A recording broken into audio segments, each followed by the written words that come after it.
Good morning mga kaludi. Talaga namang napasarap ang tulog ko. Ako'y kagigising ko lang ngayon. Ayan ang mukha ko. Ako ay nagsuklay at nagtoothbrush na mga kaludi. Ayan ang mukha ko.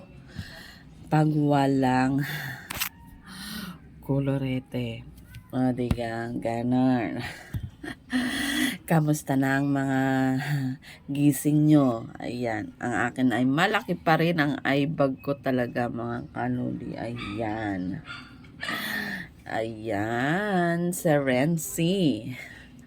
Ang inyong lingkod ay gising na. At start na naman ang araw na maraming trabaho sa bahay. Ayan. Ako ay magdidilig ng aking halaman ngayon mga kaludi. Bibisitahin ko yung aking mga halaman sa harap ng aming bahay. Ayan. Kung ito ba ay buhay na. Lalong-lalo na yung itinanim kong kamatis. Ayan. Kamatis sa paso. O diga. Titingnan ko ngayon kung ito ay buhay na dahil hindi ko nabisita simula nung ako ay nag-live na nagtatanim at nag-aayos ng aking mga halaman. Ayan. Ayan. Isang araw na rest day.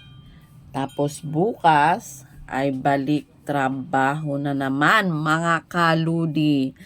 Kamusta dyan ang mga katrabaho ko sa bahay ni Kuya? Shout out sa inyo. At magandang umaga sa inyong lahat. Ayan. Ito na naman muli ang inyong lingkod, Renzi Kali. Nagla-live or video ito mga kaludi. Kamusta ang inyong mga gising? Kayo ba'y nakabawi sa 2 araw na overtime? Sana kayo ay nasa mabuting kalagayan ngayon. At gising na din. Dahil sa talaga namang may overtime ng 2 araw na overtime. Ayan. Thank you for watching. See you on my next video. Bye-bye.